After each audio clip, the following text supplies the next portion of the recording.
A graça e a paz de nosso Senhor e Salvador Jesus Cristo para você que me assiste nesse momento. Bem-vindo ao canal da Igreja Evangélica Assembleia de Deus de Peabody, Massachusetts, nos Estados Unidos.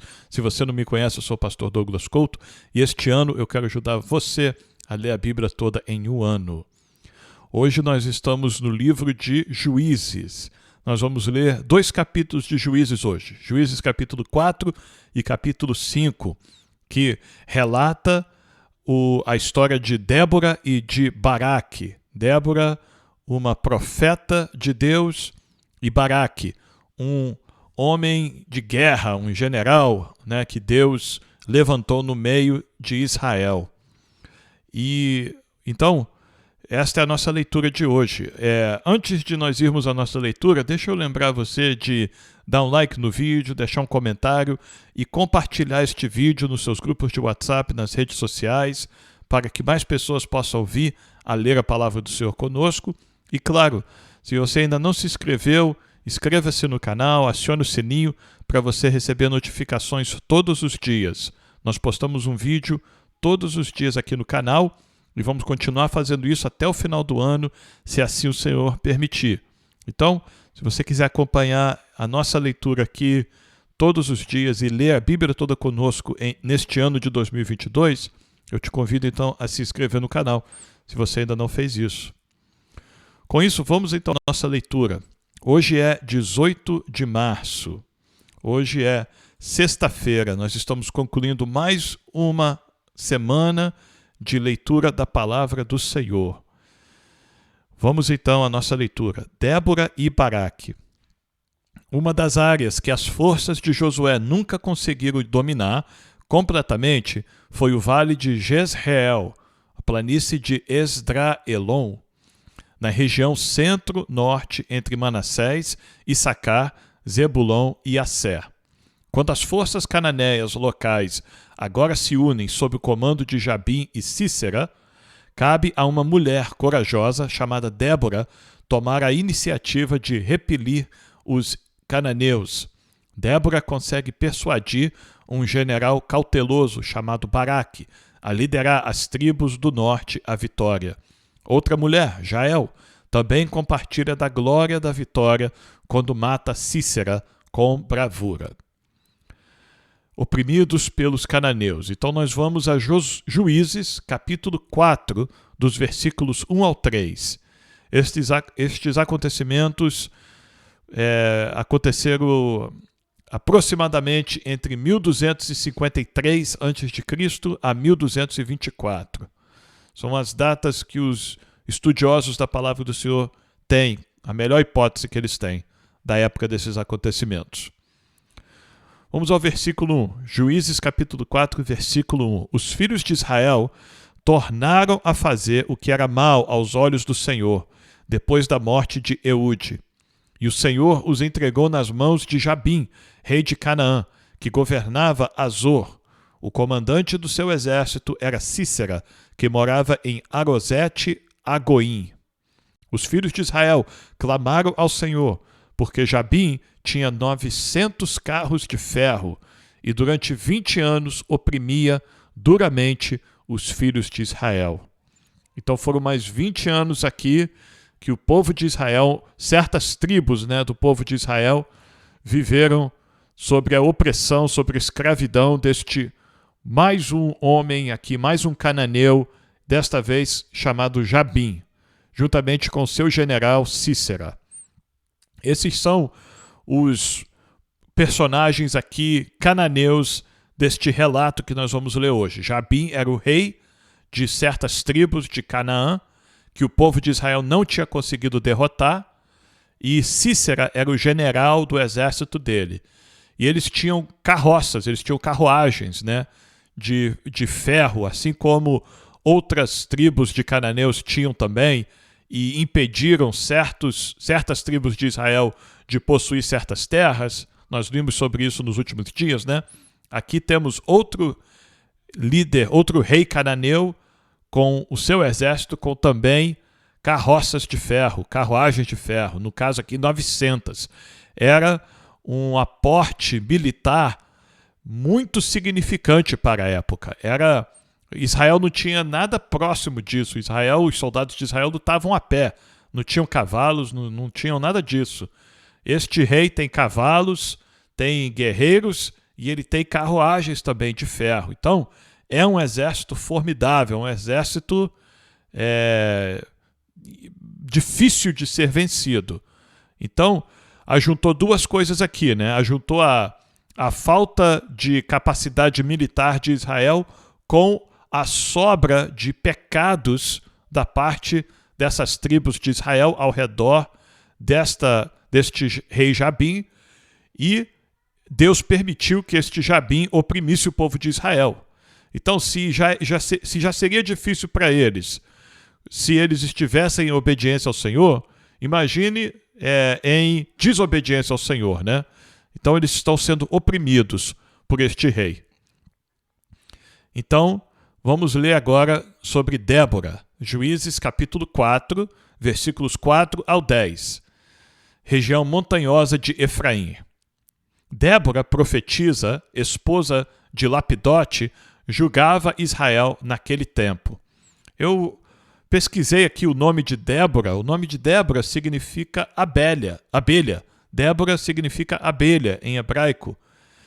E Lapidote significa lâmpadas. É interessante esse significado, porque a abelha, ela traz muito benefícios, né? Por exemplo, ela ajuda a fazer o mel, né? Ela ajuda a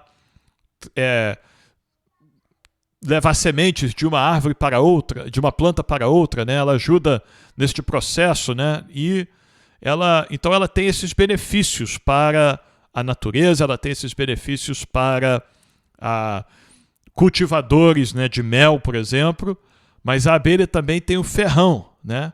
A abelha tem o ferrão e ela fere também, ela fura aqueles que ameaçam ela, aqueles que ela sente necessidade de atacar, né, por qualquer motivo. E nós vamos ver que Débora, ela tem uma dupla função aqui. Para o povo de Israel, ela é a profetisa, ela é a juíza, ela julga, ela está liderando o povo, tentando trazer o povo de volta aos caminhos do Senhor, julgando o povo com justiça, ouvindo de Deus e transmitindo ao povo. Então ela está sendo uma abelha de mel, vamos dizer, né? Ela está sendo uma bênção para o povo, ela está sendo uma espécie de doçura para o povo. Agora, para Sísera e para Jabim, para os cananeus, nós vamos ver que ela vai ser um instrumento de Deus para ferir eles e para derrotar eles completamente. É muito interessante dois aspectos da vida de Débora que refletem no nome dela, se nós olharmos, né, por este lado, o significado do nome dela. E Lapidote é o esposo dela. Lapidote no hebraico significa lâmpadas. Então nós entendemos que Débora é a esposa das lâmpadas, a esposa das luzes, né? Isso fala da intimidade que ela tem com Deus, do esclarecimento que ela recebe de Deus, da palavra de Deus, das leis do Senhor. Ela é casada, ela é esposa das luzes. Então ela está sempre próxima da luz, ela está sempre debaixo da liderança da luz, né? Também tem um significado muito profundo também no nome do esposo dela, Lapidote. Então Débora, era profetisa, esposa de Lapidote, e julgava Israel nesse tempo. Outra coisa também, não tinha um homem que Deus levantou neste tempo para julgar Israel. Deus levantou uma mulher. Deus não tinha um homem que ele podia usar, como ele usou Moisés e Josué e Otiniel e Eude e Sangar, né? Não tinha. Só tinha Débora que Deus podia usar nesta época. E é Débora que Deus usou para julgar o povo de Israel. Versículo 5. Ela atendia debaixo da palmeira de Débora, entre Ramá e Betel, na região montanhosa de Efraim. E os filhos de Israel vinham até ali para apresentar as suas questões.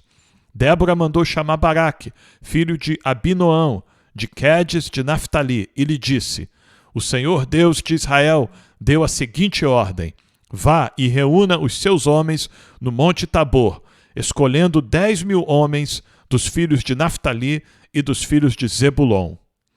Eu farei com que Sísera, comandante do exército de Jabim, se dirija até você junto ao ribeiro de Quizon, com os seus carros de guerra e as suas tropas, e eu os entregarei nas suas mãos.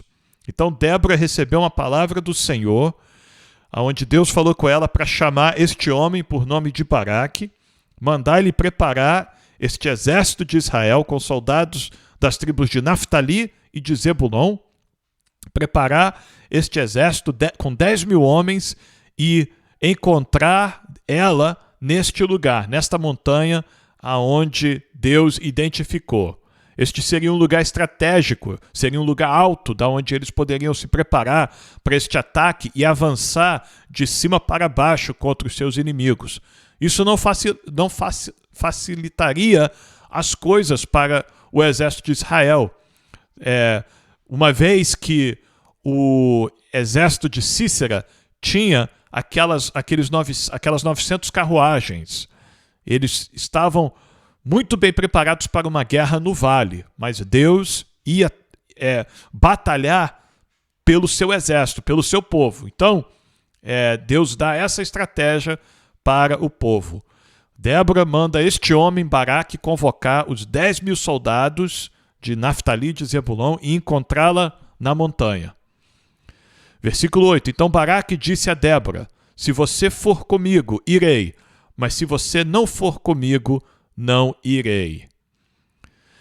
Muito é dito, né, sobre esta atitude de Baraque, né? Alguns dizem que foi uma covardia da parte dele, outros dizem que foi uma falta de fé, outros dizem que foi medo da parte de Baraque, mas Baraque, ele sabia que todas as vezes que o Senhor estivesse com o povo de Israel, com o exército de Israel, Israel teria vitória. Baraque certamente sabia de como Deus esteve com o exército de Israel quando Moisés estava com os braços levantados.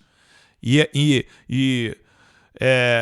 enquanto Moisés estava com os braços levantados, o exército de Israel estava prevalecendo. Quando Moisés cansava, os seus braços caíam, o exército de Israel perdia.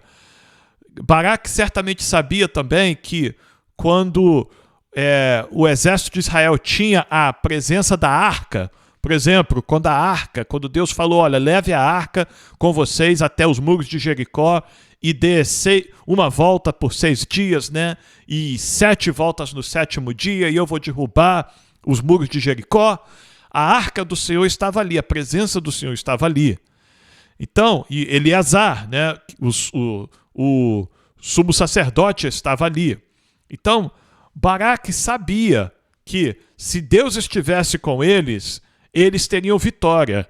Então, eu entendo que Baraque não está só com receio de ir para a guerra por causa de qualquer motivo, mas ele quer, de fato, a presença da mulher de Deus ali na guerra. Ele quer a presença da profeta de Israel, da juíza de Israel com ele. Porque num momento de necessidade de consultar ao Senhor, ele tem ali a profeta de Deus, que ele pode se dirigir e pedir um conselho, pedir uma direção. Então, por um lado, é um ato de covardia? Pode-se dizer que sim, mas por outro lado, eu vejo um ato de fé, né? Uma confissão de uma dependência em Deus que Baraque tem. Agora, o fato é, a palavra que veio a Débora não era para ela ir junto, né? Deus não falou: você vai junto com Baraque. Deus mandou Débora dizer: você, Baraque, prepara o exército e você vai. Então, pela palavra do Senhor, através da sua profeta, Baraque poderia ter ido e teria vitória do mesmo jeito. Deus estaria com ele, porque foi o que Deus falou. Mas ele quer que a profeta esteja com ele. Então, Deus não vai repreender ele aqui, Deus não vai substituir ele, né? Deus não vai assim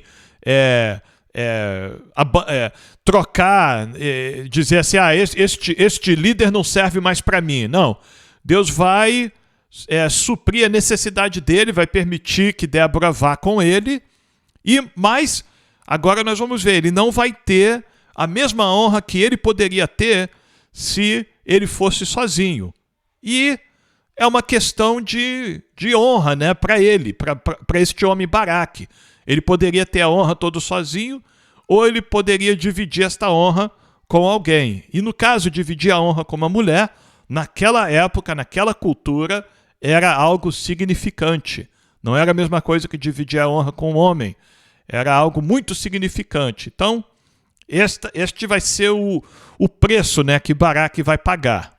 Mas eu entendo que é um ato de fé, é um pedido de fé, sabe, da parte de Baraque. Não é uma falta de fé ou uma falta de atenção à ordem do Senhor. Vamos continuar então. Versículo 9. Débora respondeu, certamente irei com você, mas a honra da investida que você está empreendendo não será sua, porque o Senhor entregará Cícera nas mãos de uma mulher. E aí nós vamos ver o desenrolar disso. Uma mulher é quem vai tirar a vida de Cícera. Não vai ser Baraque. Naquele campo de batalha, não vai ser Baraque que vai enfiar a espada ou a lança em Cícera e ter a honra de dizer, eu matei o inimigo de Deus. Será uma mulher que fará isso. E até aqui todo mundo imaginaria que seria Débora, né? Mas nós vamos ver o que Deus vai fazer mais à frente. E Débora foi com Baraque até Quedes. Então Baraque convocou as tropas de Zebulon e Naftali em Quedes. 10.000 homens seguiram e Débora também foi com ele. Nós falamos sobre essa atitude de Baraque, né? Baraque pediu que Débora fosse. Mas é interessante também que Débora concordou, né? Débora não recuou também. Então, eu entendo então que o profeta, né, ou a profeta de Deus tem que estar disposto a fazer aquilo que ele ou ela fala em nome do Senhor, sabe?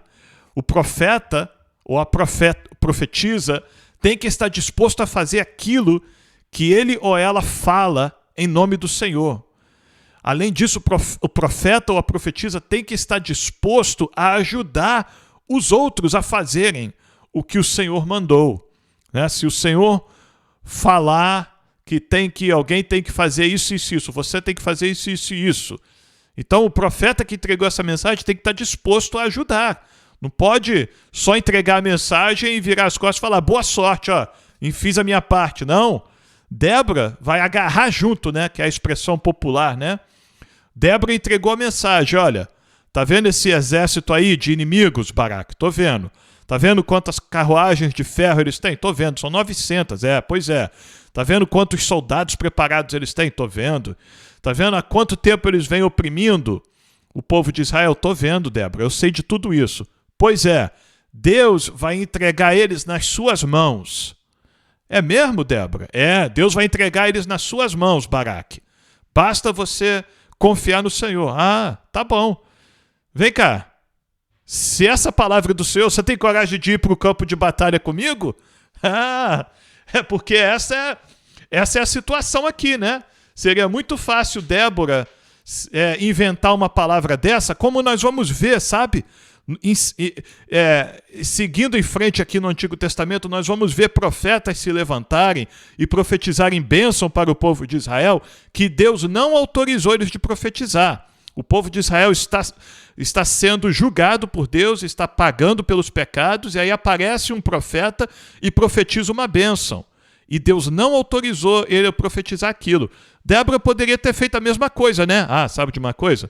Vou profetizar uma bênção aqui, uma vitória, para eu ficar mais popular ainda, para mais gente vir aqui, vir trazer suas petições e começar a trazer uma oferta para mim, né? E tudo mais. Não. Aí, se isso não fosse de Deus, o que ela ia fazer? Ela ia sair fora, né? Na hora ali, ó, do H, ela ia, não, Baraque, a palavra de Deus não foi para eu ir com você, foi para você ir sozinho. Então, vá, Deus vai te abençoar, boa sorte, meu filho, eu vou voltar lá pro meu lugarzinho para resolver minhas causas. Não, Débora, ela que entregou a mensagem, encare este exército mais forte do que vocês, porque Deus vai dar a vitória. Débora foi junto. Débora foi corajosa, ela creu na palavra que o Senhor entregou a ela. Então eu entendo que a primeira pessoa que tem que crer na profecia é o profeta. E a primeira pessoa que tem que ter consciência de que a palavra está vindo de Deus, a profecia está vindo de Deus, é o profeta. Porque se o profeta falar da boca para fora, falar da carne, falar da emoção, e na hora H não estiver junto, aí você sabe que isto não foi uma profecia de Deus. Débora tinha certeza que Deus tinha dado esta palavra. Então ela foi junto com Baraque. Vamos continuar. Versículos 12 ao 16. Anunciaram a Sísera que Baraque, filho de Abinoão, tinha subido ao monte Tabor. Sísera convocou todos os seus carros de guerra, 900 carros de ferro, e todo o povo que estava com ele, de Arosete a Goim, para o ribeiro de Quizon. Então, era uma batalha invencível para Israel, sabe? O que nós temos que entender aqui com essa descrição do versículo 13 é que as forças militares de Sísera eram extremamente maiores do que o exército de Israel. Por isso que o povo de Israel estava escravizado até aqui. Eles estavam escravizados porque desobedeceram ao Senhor e por conta própria não tinham como vencer esse exército. Mas agora Deus vai dar o livramento para o povo de Israel. Então, isso aqui está nos preparando para anteciparmos uma ação milagrosa da parte do Senhor em prol do exército de Israel. Versículo 14. Então Débora disse a Baraque: prepare-se, porque este é o dia em que o Senhor entregou Sísera em suas mãos. Não é verdade que o Senhor está indo à sua frente? Esta expressão do Senhor indo à frente do exército de Israel é uma descrição de um rei militar, sabe, sobre o seu cavalo avançando na frente do exército, aquele rei corajoso, aquele rei exemplar que vai à frente do exército e faz o primeiro ataque no inimigo. Débora está falando, olha, Deus está indo à nossa frente, Deus está indo antes de nós, Deus está indo à batalha por nós, à nossa frente. É certo que o Senhor nos dará a vitória. Então Baraque desceu do monte Tabor, e 10.000 homens o seguiram. E o Senhor derrotou Sísera, todos os seus carros de guerra e todo o seu exército a fio de espada, diante de Baraque. E Sísera saltou do seu carro e fugiu a pé.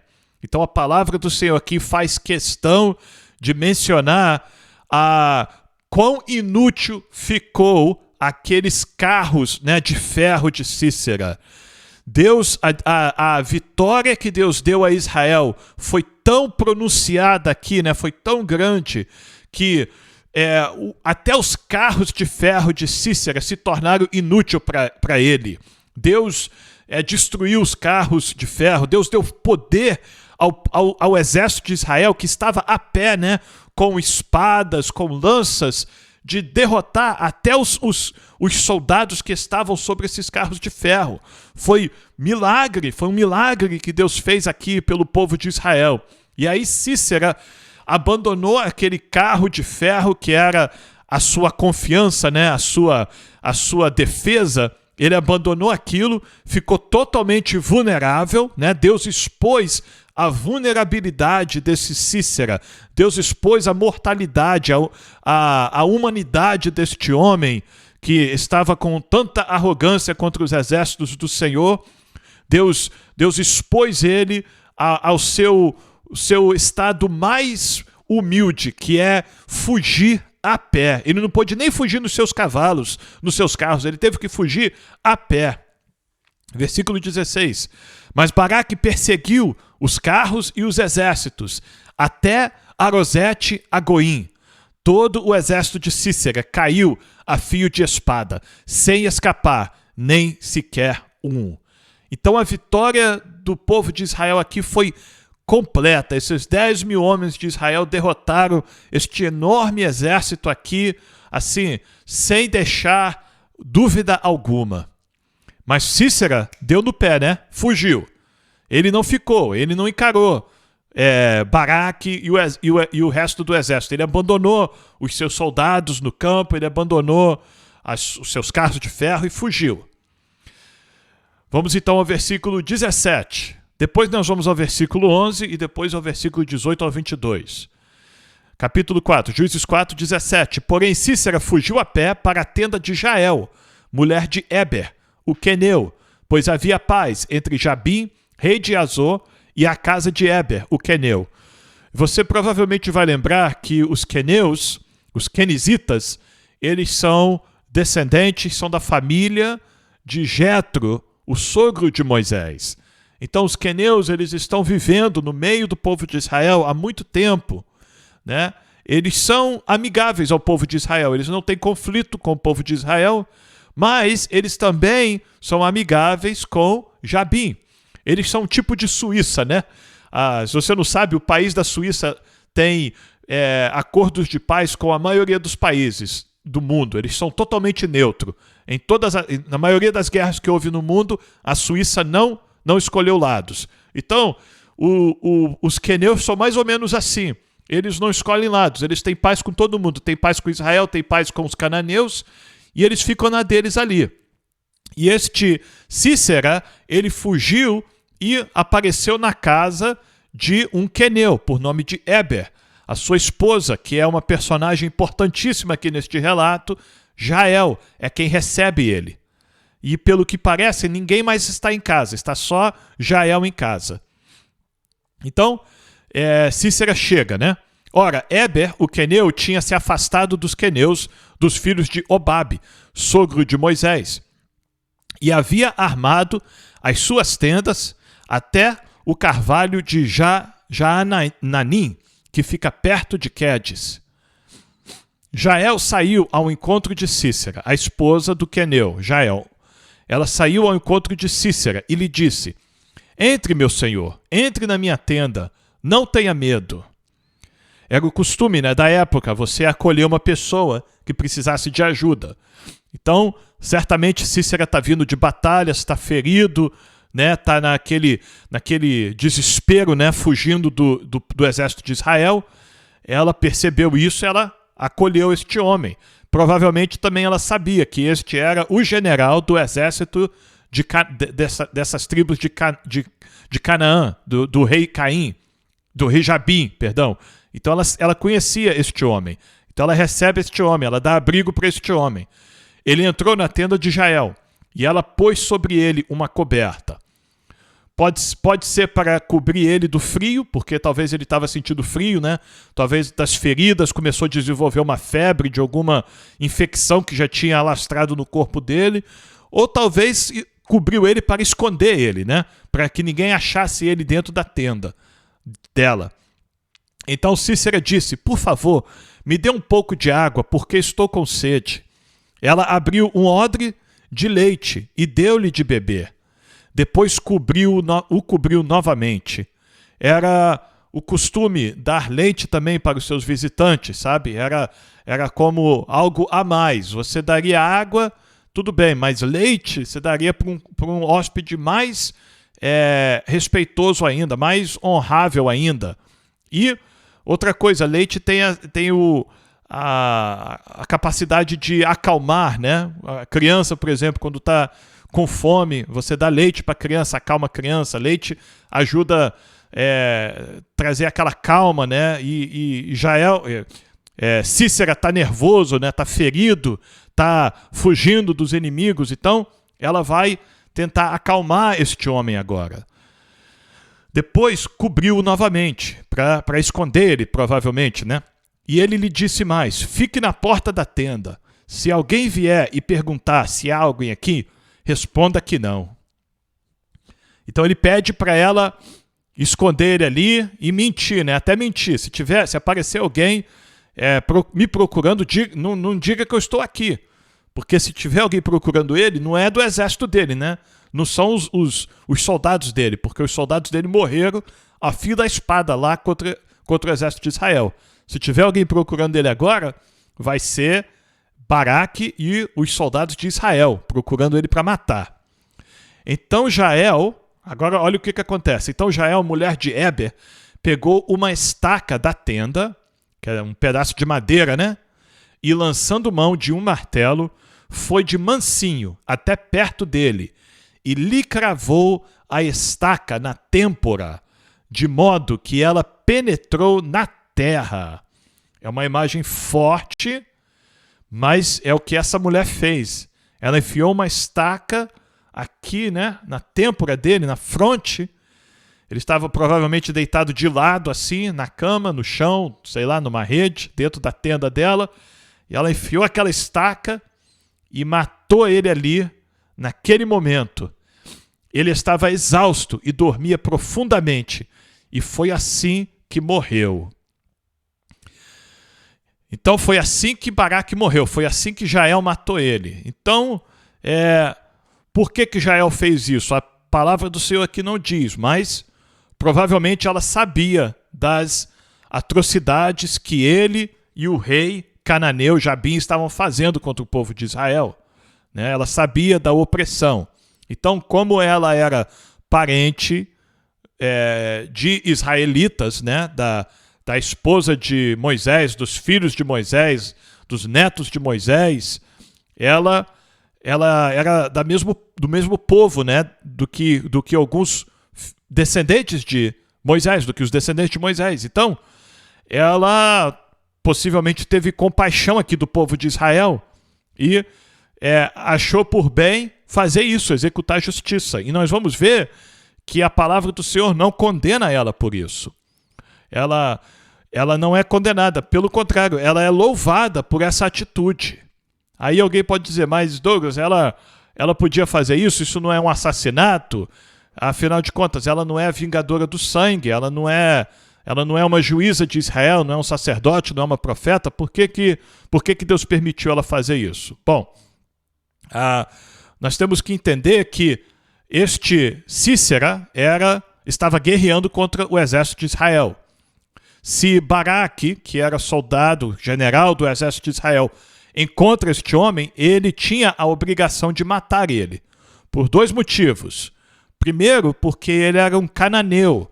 Deus tinha mandado o povo de Israel destruir todos os cananeus, porque os cananeus iam levar o povo de Israel a pecar, a adorar falsos deuses. Então a ordem do Senhor era para destruir todos. Este era um homem, este Sísera, que deveria ter sido destruído pelo exército de Israel. E segundo, este homem tinha cometido atrocidades, abominações contra o Senhor e contra Israel. Então, ele estava na categoria de pessoas que tinha que ser morta pelo povo de Israel. O fato de que Jael fez isso não altera a sentença que estava decretada contra este homem, contra o rei Jabim, contra os soldados que aceitaram guerrear contra o povo de Israel. Eles eram inimigos de Israel, portanto, eles eram inimigos do Senhor. Então, Jael está executando a justiça de Deus contra este homem, Sísera. Por isso que ela é louvada mais à frente pela atitude dela. Versículo 22. E eis que quando Baraque estava perseguindo Sísera, Jael saiu ao encontro dele e lhe disse, venha, e eu lhe mostrarei o homem que você está procurando. Ele a seguiu, e eis que Sísera estava caído, morto, com a estaca fincada na têmpora. Jabim é destruído. Juízes capítulo 4, versículos 23 e 24. Assim, naquele dia, Deus humilhou Jabim, rei de Canaã, diante dos filhos de Israel. E cada vez mais a mão dos filhos de Israel prevalecia contra Jabim, rei de Canaã, até que o exterminaram. Então Deus iniciou ali a libertação do povo de Israel das mãos deste rei cananeu Jabim, até que o povo de Israel eliminou ele completamente. Então, a vitória, a honra que Débora profetizou que seria para uma mulher, não foi para ela, foi para essa mulher, Jael. Jael teve a honra e a oportunidade de matar este inimigo do Senhor, Sísera. Jael foi a mulher que foi honrada. Não foi nem Débora, nem Baraque. Mas, em tudo isso nós vimos que foi Deus que trabalhou milagrosamente para dar esta vitória ao povo, ao exército de Israel. Lá no campo de batalha e depois levando Sísera, permitindo que Sísera chegasse na casa de uma amiga de Israel, que foi Jael. Então, depois disso, a Bíblia diz no capítulo 5 de Juízes que Débora e Baraque, eles escrevem, cantam um hino de um poema, né, um hino de louvor ao Senhor. E é com este hino de louvor ao Senhor que nós vamos concluir nossa leitura. Juízes capítulo 5, aproximadamente entre 1224 a.C. a 1184 a.C. Naquele dia, Débora e Baraque, filho de Abinoão, cantaram assim: porque os chefes se puseram à frente de Israel e o povo se ofereceu voluntariamente, bendigam o Senhor. Está falando das tribos de Naftali e Zebulon, né, que se prontificaram a lutar em prol dos seus irmãos, dos filhos de Israel que estavam sendo oprimidos. Por causa deles, Débora diz: bendigam o nome do Senhor, Deus seja louvado pela vida dos voluntários de Israel que lutaram contra Jabim e contra Sísera. Versículo 3: escutem, ó reis, ouçam, ó príncipes, eu mesma cantarei ao Senhor, salmodiarei ao Senhor, Deus de Israel. O desejo de Débora é que todos os reis, todos os príncipes, toda pessoa, todo homem, pessoa, governo de autoridade em todo o mundo ouça o que Deus fez por Israel mais uma vez. Ela quer que o cântico dela chegue a todos os reis, a todos os príncipes. Quando tu, ó Senhor, saíste de Seir, marchando desde o campo de Edom, a terra estremeceu, os céus gotejaram, sim, até as nuvens gotejaram água. Os montes tremeram diante do Senhor, e até o Sinai diante do Senhor, Deus de Israel. Débora está lembrando o que o Senhor fez no Monte Sinai, quando Deus se manifestou no Monte Sinai, né, através daquela nuvem, e fez o monte pegar fogo, e o monte tremeu, e o povo de Israel ficou apavorados com aquilo, né, atemorizados com aquilo, e ouviram o Senhor pronunciar os 10 mandamentos, e eles falaram com Moisés: olha, Senhor, Moisés, não deixa a gente nunca mais ouvir esta voz, nós estamos morrendo de medo. Débora está lembrando daquela poderosa manifestação do Senhor. Nos dias de Sangar, filho de Anate, nos dias de Jael, cessaram as caravanas e os viajantes tomavam desvios tortuosos. Este versículo 6 está falando das calamidades que o povo de Israel vivia nestas épocas, nos dias de Sangar, nos dias de Jael. Está se referindo a esta época, estes tempos aqui que Débora está julgando o povo de Israel, estes anos que têm passado, o povo de Israel está sofrendo, as suas caravanas não podem viajar mais para fazer compras e vendas, né, entre as tribos. O povo tem que viver escondido, o povo tem que viver retirados, né? Por quê? Porque tem ladrões, tem inimigos, tem opressores que estão oprimindo o povo, estão roubando o povo. Tem ladrões, como nós vimos na leitura de ontem, né, ou de antes de ontem. Tem ladrões roubando o povo de Israel, atacando o povo nas suas viagens. Então o povo não tem mais paz para fazer suas viagens de comércio, de trabalho, de dia a dia. Cessaram as caravanas e os viajantes tomavam desvios tortuosos. Ficaram desertas, versículo 7, ficaram desertas as aldeias em Israel. Ficaram desertas até que eu, Débora, me levantei-me por mãe em Israel. Então Débora se vê como uma mãe, como uma cuidadora, né? Uma prestadora de cuidados ao povo de Israel. Débora, ela é como a mãe de Israel e Deus é como o pai. Deus fala com Débora e Débora fala com o povo. Assim como o esposo, né, é o cabeça da esposa e a esposa é a ajudante do esposo, ela ajuda a cuidar dos filhos, ela ajuda a cuidar da casa, ela ajuda a cuidar da família. Assim também Deus estava cuidando do seu povo através de Débora, que estava agindo como uma mãe para o povo de Israel. E ela diz, até o dia que eu me levantei, o povo de Israel estava vivendo naquela situação, mas eu me levantei. Ela diz, eu me levantei por mãe em Israel. E quais foram as causas do povo de Israel passar a sofrer? Versículo 8, escolheram-se deuses novos. Então a guerra estava às portas.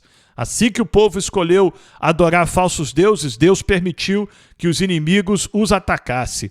Não se via escudo nem lança entre 40.000 em Israel. O povo de Israel não estava se preparando para a guerra. Eles estavam contentos em adorar os falsos deuses. Eles estavam contentos em levar aquela vida de idolatria. E eles não estavam atentos, vendo que o inimigo estava vindo para os oprimir. Meu coração está com os comandantes de Israel, que voluntariamente se ofereceram entre o povo. Bendigam o Senhor.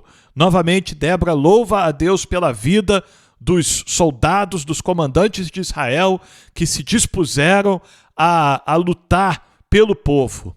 Vocês que cavalgam jumentas brancas, que se assentam em juízo e que andam pelo caminho, falem disto. Ela está falando de todos os tipos de pessoas da época de Israel que andam em jumentas brancas, isso é, pessoas nobres, ricas, né? Que andam pelo caminho, que em qualquer lugar, onde estiver, que o povo de Israel fale destes grandes atos do Senhor, através da vida dela e da vida de Baraque. Que este livramento do Senhor seja anunciado, que o povo converse, pronuncie, fale, né? Conte sobre isso para as outras pessoas e para as gerações que virão. Que todo mundo fale do que o Senhor está fazendo. A música dos distribuidores de água, lá entre os canais dos rebanhos, falem dos atos de justiça do Senhor, das justiças a favor de suas aldeias em Israel. Então, o povo do Senhor pôde descer aos portões da cidade. Então, todo mundo fale do que Deus fez, fale dos livramentos que o Senhor deu, fale de como Deus expulsou os inimigos de Israel, de tal forma que eles puderam então sair das suas casas, sabe? Sair das suas aldeias e ir até os portões da cidade. Eles tiveram liberdade novamente. Deus, mais uma vez, libertou o seu povo que clamava a ele. Desperte, Débora, desperte, acorde, entoe um cântico.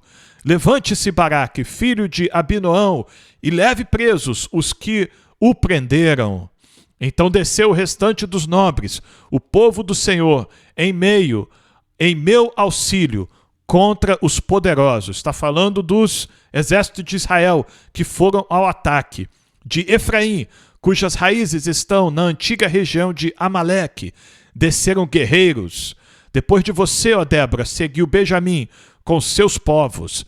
de Maquir desceram comandantes, e de Zebulon os que levavam a vara de comando. Essas foram tribos que ofereceram soldados para esta batalha: Efraim, Benjamim, Zebulon. E Débora estava lá com eles, né? Débora estava lá ajudando na liderança militar, inclusive, deste exército de Deus. Também os príncipes de Issacar foram com Débora. Issacar é outra tribo que contribuiu soldados para esta campanha.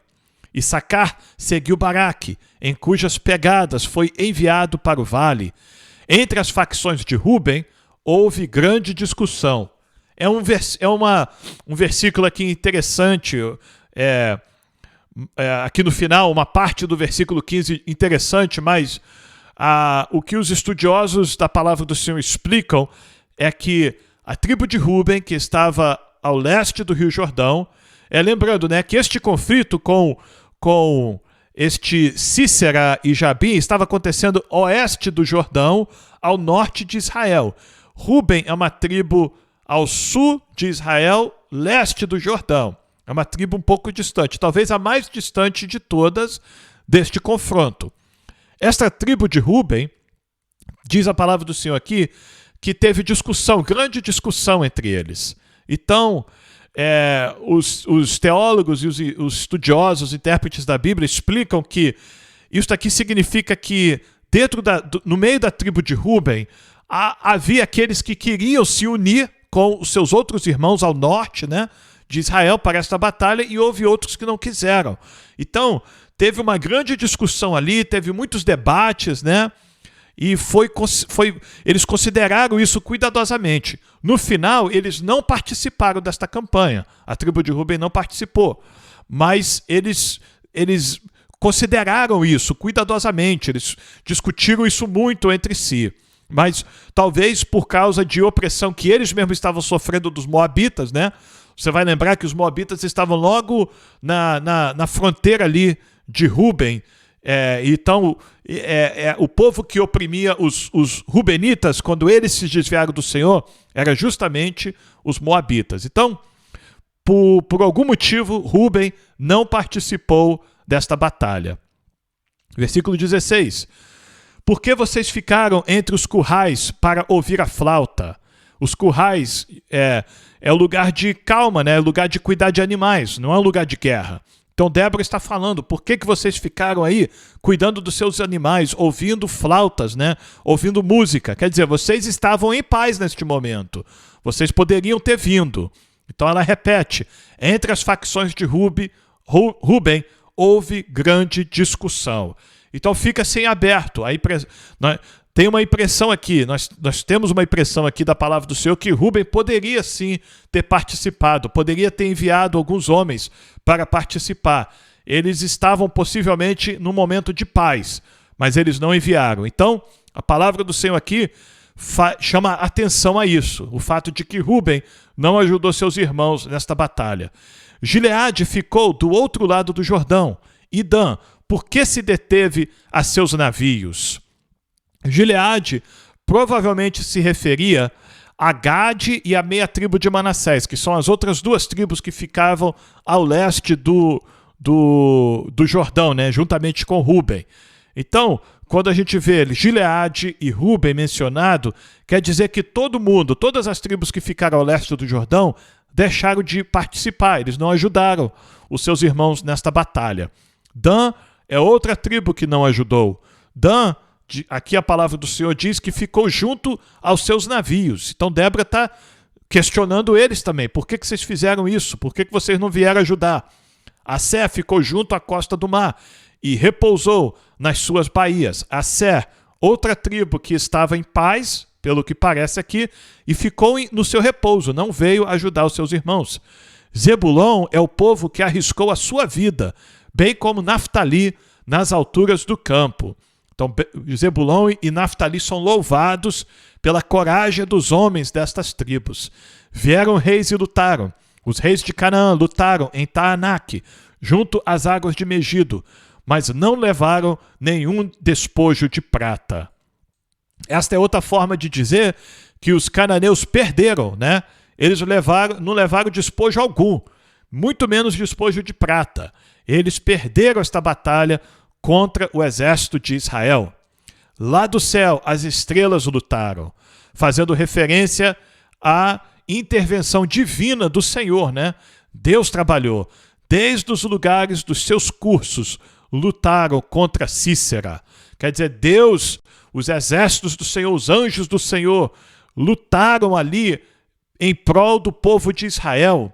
Deus interviu ali milagrosamente contra este exército dos cananeus. O ribeiro de Quizon os arrastou. O Quizon, o antigo ribeiro. Avante, ó minha alma, firme.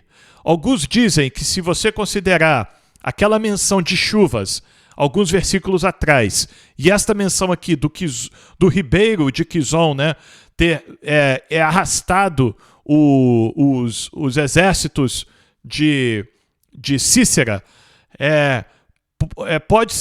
pode ser que uma das formas como Deus interviu aqui foi com uma chuva, sabe? Uma chuva sobrenatural que Deus mandou sobre o exército ali, sobre aquele campo de batalha que inundou o rio e o exército de Israel empurrou o exército de Cícera para aquelas águas, e as correntezas das águas também matou muitos soldados afogados, né, ou foram levados embora naquela correnteza.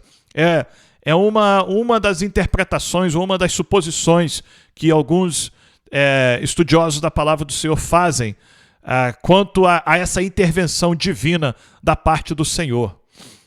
Então Débora diz, né, que naquele momento, quando o exército de Israel viu a intervenção do Senhor em prol deles, eles disseram para si mesmo: avante, ó minha alma, firme, né? Vamos atacar. É agora, nesse momento que Deus está dando vitória, nós vamos partir para cima do inimigo. Então os cascos dos cavalos socavam pelo o galopar dos seus guerreiros. Isto é, os exércitos, os cavalos, né, se confundiram ali. Esta intervenção divina de Deus também causou uma confusão no meio dos cavalos de guerra, que começaram a andar, né, correr um por cima do outro, né? E os guerreiros não conseguiam mais controlar os seus cavalos. Amaldiçoem Meróis, diz o anjo do Senhor, amaldiçoem duramente os seus moradores, porque não vieram em socorro do Senhor e seus heróis. Meróis era uma cidade bem no meio do conflito, sabe?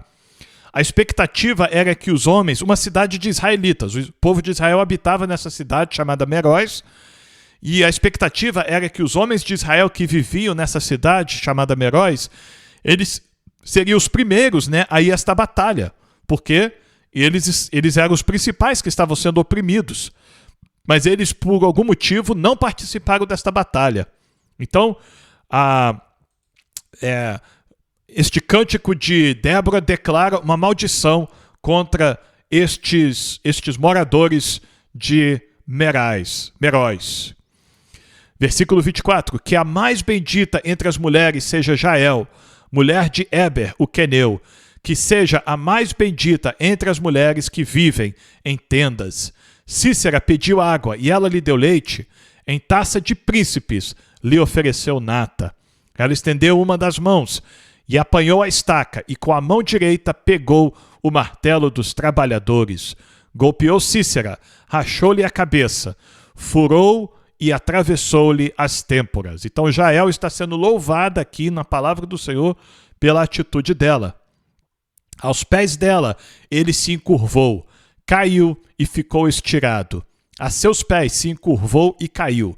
Onde se encurvou, ali caiu morto. Esta repetição de se encurvou, caiu, está falando de como Deus humilhou este homem, né? Ele foi caindo, se encurvando, na presença que pode ser dita serva do Senhor, né? A mulher que executou a justiça de Deus, Perante ela, este homem foi se curvando, foi caindo, se curvando, caindo até que morreu, morreu, né, totalmente. A mãe de Cícera olhava, e aqui, versículo 28 e 29, tem uma descrição aqui irônica, sabe? É como se Deus estivesse zombando, sabe? Deste povo cananeu, falando daquilo que a mãe e as servas deste Cícera esperaria dele, né? Em comparação com a realidade. Então a mãe de Cícera olhava pela janela e exclamava pela grade: por que tarda em vir o seu carro? Quer dizer, a mãe dele está lá esperando, né? Cadê meu filho? Meu filho, grande comandante do exército do rei, né, Jabim? Cadê meu filho? Né? Está demorando, né? Ele já era para ter derrotado esse pequeno, insignificante exército de Israel há muito tempo. É o que a mãe dele estaria pensando, né? Por que se demoram os passos dos seus cavalos? Meu filho, ele deveria já estar voltando com todos os seus cavalos, né, intactos, sem ferimentos nenhum, né? Está voltando com toda a sua comitiva, ele já era para estar voltando. Aí, as mais sábias das suas damas respondem, e até ela a si mesma respondia. Então agora, aquelas damas, né, aquelas servas desta mãe de Cícera, vai vir e vai tentar ajudar a desvendar esse mistério. Cadê o comandante? Cadê o filho, né, da mulher? Ah, senhora, está acontecendo isso com o seu filho. Agora elas vão falar. Não é verdade que acharam e estão repartidos os despojos? Em outras palavras, senhora, não se preocupe, o seu filho, ele venceu essa batalha e agora ele está repartindo os despojos, sabe? Entre os seus soldados. Ele está escolhendo as melhores coisas para ele, para trazer para ele. Elas vão dizer o seguinte: 1 ou 2 moças para cada homem. Senhora, não se preocupe, o seu filho venceu a batalha. Ele está pegando agora 1 ou 2 moças israelitas. Ele venceu a batalha, agora ele invadiu mais uma aldeia israelita e agora ele está tomando para si 2 mulheres, 3 mulheres, né? Ele está tomando isso e distribuindo elas, 1 ou 2 para cada um dos seus soldados.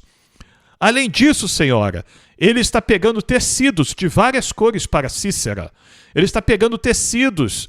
Mãe de Cícera, não se preocupe, o seu filho, ele venceu essa batalha e agora ele está pegando os tecidos que sobraram dos inimigos que ele derrotou. Tecidos de várias cores, de bordados. 1 ou 2 tecidos bordados para o pescoço da esposa. Então, isto é o que a mãe de Cícera estava pensando, isto é o que as servas de Cícera, sua esposa, estavam pensando lá no palácio, né, lá na casa deles, enquanto Cícera estava onde? Caído no chão, morto, com uma estaca de madeira na sua fronte. Versículo 31, assim, ó Senhor, pereçam todos os teus inimigos. É o desejo de Débora que todos os inimigos do Senhor pereçam assim. Porém, os que te amam brilhem como o sol quando se levanta no seu esplendor. E a terra ficou em paz durante 40 anos. Então, Deus, mais uma vez, atendeu ao pedido, ao clamor de socorro do povo de Israel. Desta vez, Deus usou esta mulher, Débora, a profetisa, a mulher cujo nome significa abelha, a mulher que produz palavras de justiça que são doce como mel, né, por um lado, mas produz também o ferrão da justiça de Deus, né, do juízo de Deus contra os inimigos de Deus. E Deus usou também este general de guerra, Baraque, este homem de coragem, este homem de fé, que creu na palavra da profeta de Deus, embora tenha exigido a presença dela, mas ele não desistiu da batalha, ele foi e Deus deu vitória a ele contra o exército. E por final, né, Deus usou ainda essa segunda mulher, Jael, para completar a vitória do povo de Israel. E aí o povo de Israel teve paz por mais 40 anos. É interessante, né, que este Sísera, ele correu para a tenda de uma mulher e ali ele achou que estava seguro, né? Ele achou que estava seguro ali. E é exatamente isso que o inimigo faz, sabe? O inimigo vai nos atraindo a pecados, vai nos levando a caminhos de pecados, ao ponto de que nós começamos a acostumar ficar naquele lugar de pecado, sabe? Naquele lugar de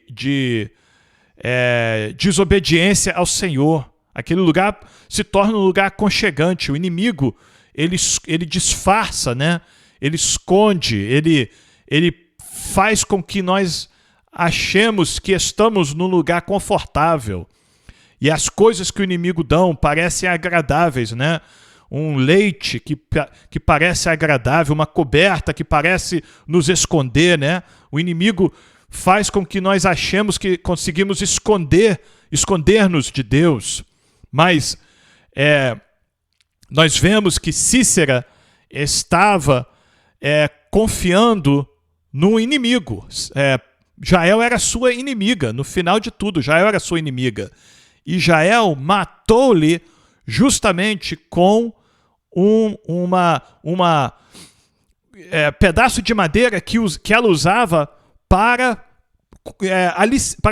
levantar aquela tenda dela, né? Uma estaca de madeira que ela usava para a tenda. A própria estrutura que estava protegendo, escondendo Sísera foi a coisa que matou ele.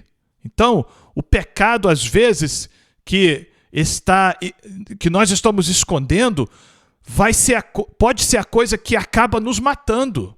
Isso é muito sério. E Sísera achou que poderia se esconder do Senhor. E ninguém pode se esconder do Senhor. Nada está encoberto aos olhos do Senhor.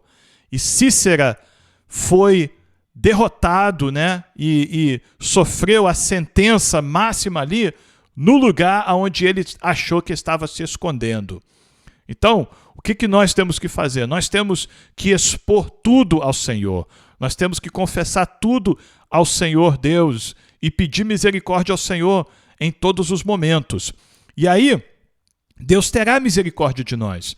Deus nos perdoará. Sabe por quê? Porque assim como Sísera tomou uma estaca de madeira na sua fronte, o Senhor Jesus Cristo tomou cravos de ferro, né? Espinhos, né? Nas suas mãos e nos seus pés na cruz do Calvário, e tomou uma coroa de espinho na sua cabeça. Para quê? Para sofrer a punição máxima em nosso lugar, para que nele nós fôssemos achados justos, para que através do sacrifício do Senhor Jesus Cristo nós fôssemos perdoados dos nossos pecados. Então nós não precisamos viver escondendo os nossos pecados ou se escondendo nos nossos pecados. O que nós precisamos fazer é confessar os nossos pecados ao Senhor e receber o perdão que o Senhor Jesus Cristo conquistou para nós na cruz do Calvário, recebendo os cravos nas mãos. Agora, diferente de Sísera, que merecia aquele cravo na fronte, Cristo, Sísera foi cravado, né, na sua fronte, com aquele cravo, com aquela estaca, e morreu e ali ficou morto. Cristo, porém, sendo inocente, embora ele tenha recebido cravos nas suas mãos e nos seus pés e na sua cabeça, ele não ficou morto, mas ele venceu a morte, ele ressuscitou no terceiro dia. Então todos nós que colocamos a nossa fé no Senhor Jesus Cristo, nós que confessamos os nossos pecados ao Senhor e recebemos o perdão de Deus, nós, além de não sofrermos a sentença que Sísera sofreu dos cravos no nosso corpo, nas nossas mãos, nos nossos pés, na nossa cabeça, né? Além de nós não sofrermos essa sentença, nós vamos receber a graça de Deus, que é a nossa salvação, que é a vida eterna em Cristo Jesus. Então, é muito melhor nós confessarmos os nossos pecados ao Senhor e recebermos a graça de Deus do que escondermos os nossos pecados e acharmos que estamos seguros. Eu não sei para quem que é esta palavra. Eu sei que eu estou recebendo isto como um aviso da parte do Senhor.